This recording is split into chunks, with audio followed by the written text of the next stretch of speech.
Good morning, everyone. Now start company law, lifting of corporate will under judicial decision.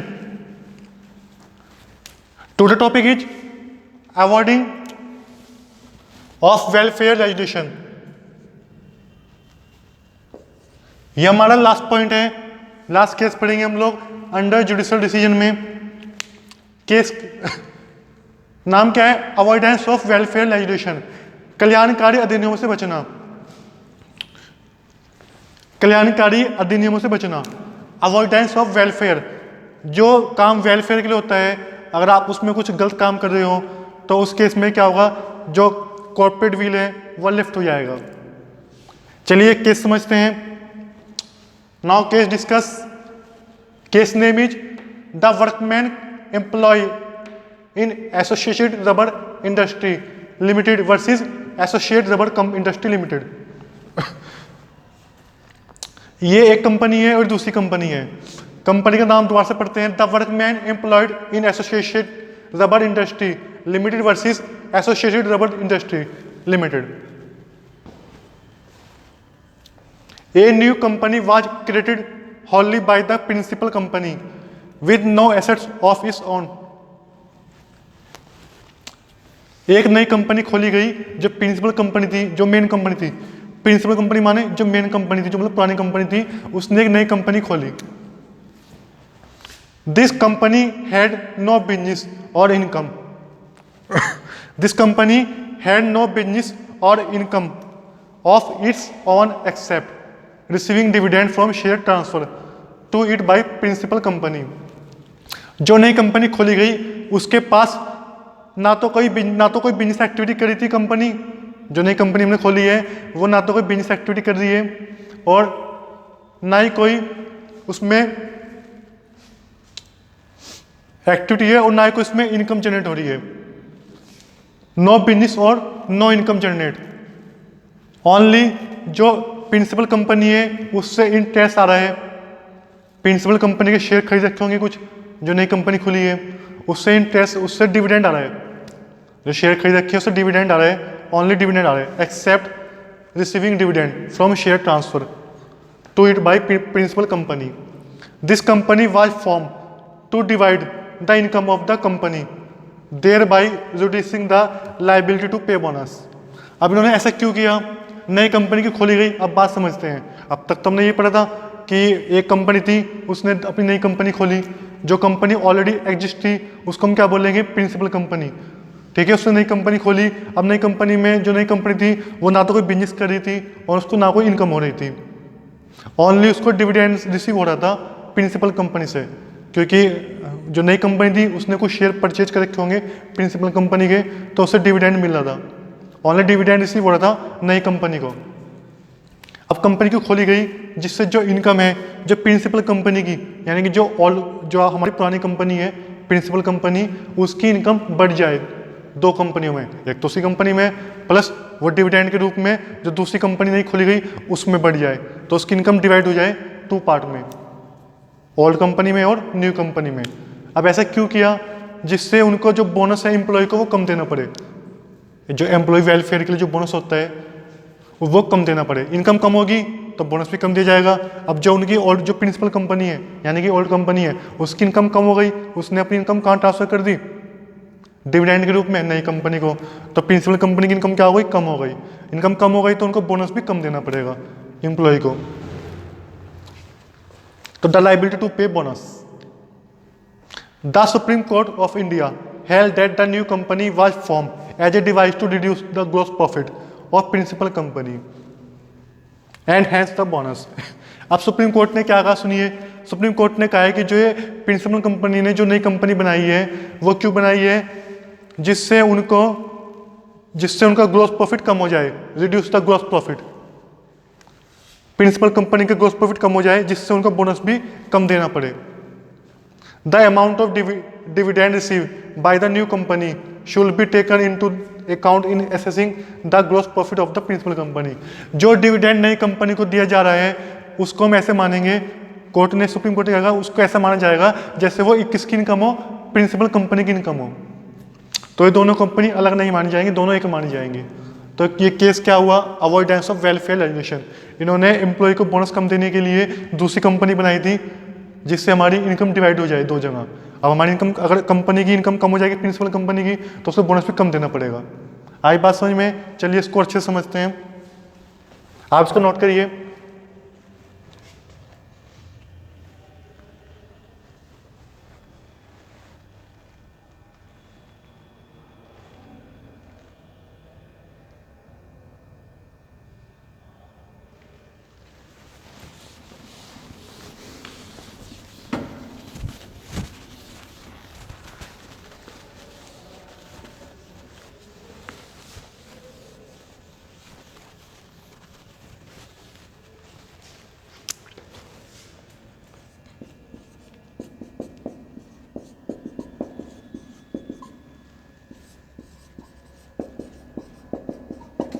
ये principal company है,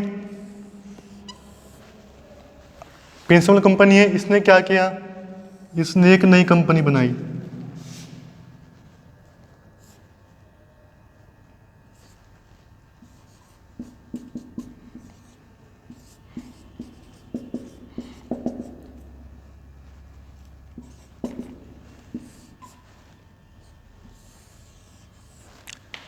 principal company ने क्या किया, in corporate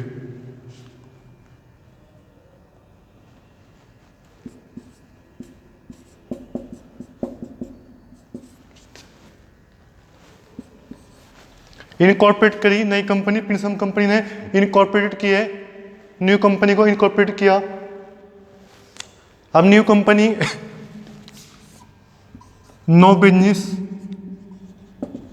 ना तो कोई बिजनेस कर रही थी, उसको नो इनकम, ना कोई इनकम हो रही थी। नो बिजनेस नो इनकम, ना तो कोई बिजनेस कर रही थी वो, ना कोई इसको इनकम हो रही थी। ओनली उसको डिविडेंड मिला था। क्या मिल रहा था, dividend.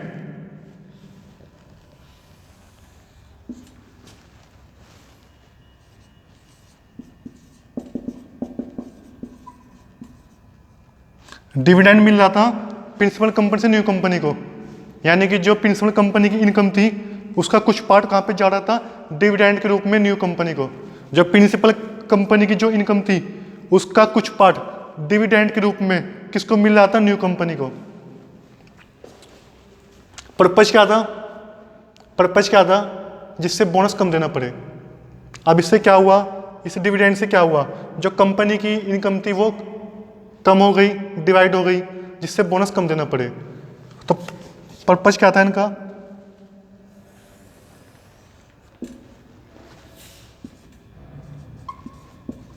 Purpose for reducing the bonus, bonus को रिड्यूस करने के लिए क्योंकि अगर इनकम कम होगी तो बोनस भी कम देना पड़ेगा। तो इनका पर्पज क्या था, बोनस को रिड्यूस करने के लिए। अब ये बात कहाँ गई, सुप्रीम कोर्ट के पास गई। सुप्रीम कोर्ट ने क्या कहा,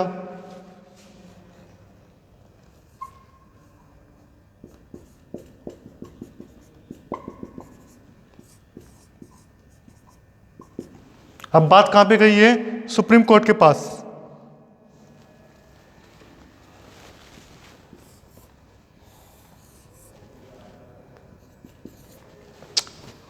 सुप्रीम कोर्ट ने क्या डिसीजन सुनाया, सुप्रीम कोर्ट ने कहा क्योंकि ये अवॉइडेंस ऑफ वेलफेयर लेजिस्लेशन है, ये एम्प्लॉय के खिलाफ है।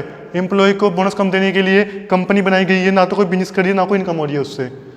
जो इनकम है डिविडेंड के रूप में नई कंपनी को मिल रही है, जिससे इनकी इनकम कम हो रही है। इनकम कम हो रही है जिससे बोनस कम दिया जा रहा है। तो इनकी जो इनकम है वो, तो जो वो डिविडेंड के रूप में जा रहा है उसको क्या माना जाएगा, dividend of new company treat as gross profit of principal company. तो कोर्ट ने क्या डिसीजन सुनाया, कोर्ट ने कहा है कि जो डिविडेंड जा रहा है नई कंपनी को, न्यू कंपनी को डिविडेंड मिल रहा है, उसको हम पुरानी कंपनी का ग्रोस प्रॉफिट ही मानेंगे। वो किसका पार्ट होगा? पुरानी कंपनी के ग्रोस प्रॉफिट का। Dividend of new company treat as gross profit of principal company. ये सुप्रीम कोर्ट का ऑर्डर आया। एक बार फिर समझते हैं। प्रिंसिपल कंपनी थी, उन्होंने अपनी इनकम कम करने के लिए, जिससे बोनस कम देना पड़े, इनकम कम होगी तो बोनस भी कम देना पड़ेगा, एक न्यू कंपनी इनकॉर्पोरेट की।